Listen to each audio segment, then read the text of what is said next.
But you don't have no kids you live with? Just you? Me and my uncle. It's very annoying.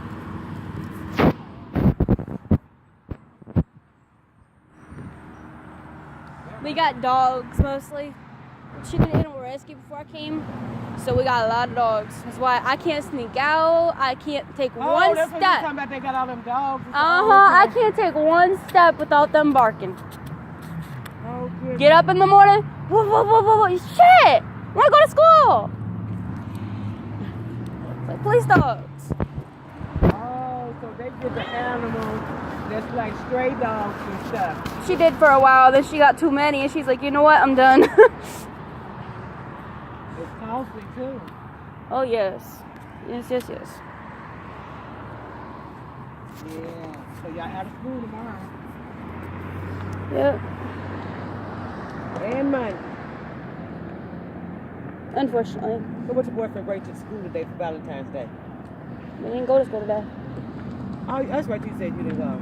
I was supposed to be handing out flowers today, and then my aunt finally just told me last night, and I had already told my bus driver not to come. So, yeah, my boyfriend didn't come yesterday either. I got all prettied up and everything, thought I was going to see my boo, and then he wasn't there, and I was like, well, this sucks. It took me an hour to get my eyeliner straight. You know, he was gone for a good reason, though. Get out of Not that skipping dirt. school or nothing. He barely ever, doesn't come to school. He comes to school You in the all pride the program time. too? Yes, ma'am. We are both getting out front. We are doing our best to get out. I hope so. I hope they do it because, like I said, I just don't see that in you. I don't. And I done dealt with thousands of children. But I know they mislabel y'all. Oh yeah, I used to have more issues. I used to throw knives. I'll be honest with you. I used to throw knives at my mom. But that's because of your environment you was in and your anger towards her and your lifestyle that you had to live. Okay, that's a reason. Not an excuse. You had a reason. See, I get a bunch of excuses when I ask my daughter. Somebody says, quick, give me an excuse to give me a reason. See, you got a reason. So, if you take, I see, it's a broken pine cone, 2 of them. Look like palm trees. If you take, okay, just like they took you out of that environment now. It's going to take you some time to start trusting people and getting over. It's going to take a lot of years. That's what I've been trying to tell my boyfriend because he wants me to open up to him. It's a gate. You got your gateway open now. No, honey, it takes years. People don't know that it takes years. Ah! I'm going to tear your ass. I'm about to say, y'all ain't coming to the park Saturday. Y'all ain't want to see y'all tomorrow. It takes a lot of years to just start to be honest with people because of trust issues. And Yes, ma'am.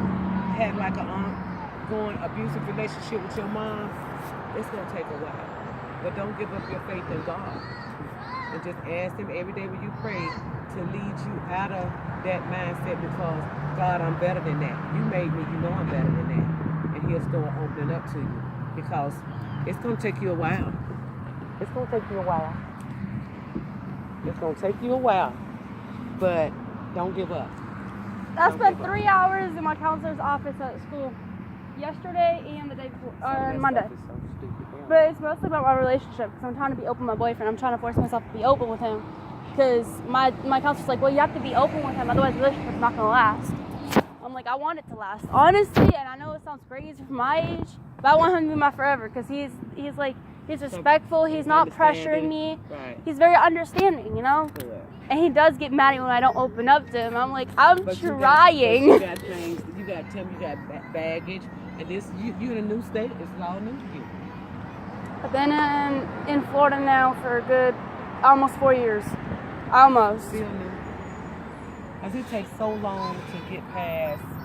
I mean, like as a child, I was molested, but I didn't never open up until I was 36 years old. Wow. So I carried it around all those years. All those years being angry at older men because it was an older man who violated me. And I did not trust older men. I didn't trust my granddaddy. Yeah, I tell everybody my story about them being raped pretty much my whole life.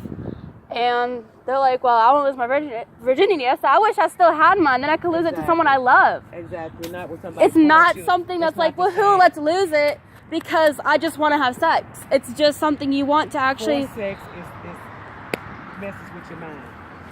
And people don't believe that because it didn't happen to them. When somebody force you, even if they fondling you, those touches trigger just like you like your boyfriend now. But if one of your Yes, ma'am. predators, the way they touch you, your boyfriend touch you, the way you're gonna freeze up, Mm-hmm. you're not gonna understand why. I was in a relationship like that, and I'm like, I don't exactly freeze up. I let him do, he gets up to here, and I'm okay with that. But then I do kind of feel uncomfortable once in a while because I'm like, I remember, it's triggers it. Yeah. See, I'll tell you something. My first, the one I remember back to, his name was Kenny. People call my boyfriend Kenny because his name is Kenneth. So it kind of brings me back, gives me a flashback. So it kind of scares me. But I do love him. It's just kind of getting past the fact that his name, that people call him by the name of the first guy I remember.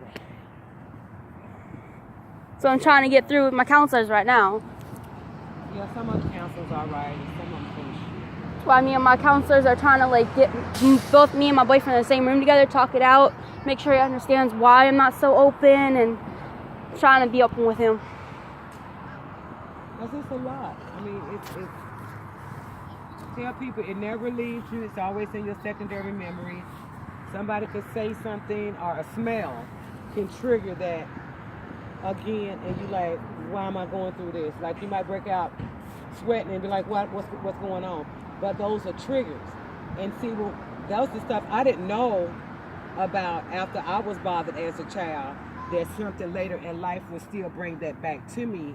So that's why I think I grasped a hold to wanting to work with kids. Like I work with disabled people now, adults. They still big children. But I always like the challenge of like doing the foster care. I was just on the phone talking to people. I want to do foster grandparent, going to schools with the kids that are at risk and stuff, and tutor them because I should do big brothers, big sisters. Then I was a court advocate. You probably had a court advocate when you was in foster care. I go in at like my CASA person. Yeah, CASA. Okay, I did that too for 6 years. So I give a lot, not to get nothing back, but the joy that I get back is to see that I help some other kids. But all the kids on my CASA case, they went back home because some of them was taken for stupid stuff. And even though I had to fight with the judge several times, they still went back home. What do you want them in the system for? Are you using this? She ain't using now getting that grass out of there. She ain't getting in that one. She gets stuck in that one. So all of those things help me to say that I can still help some other kids, like, you know what I'm saying, in our communities now, because a lot of kids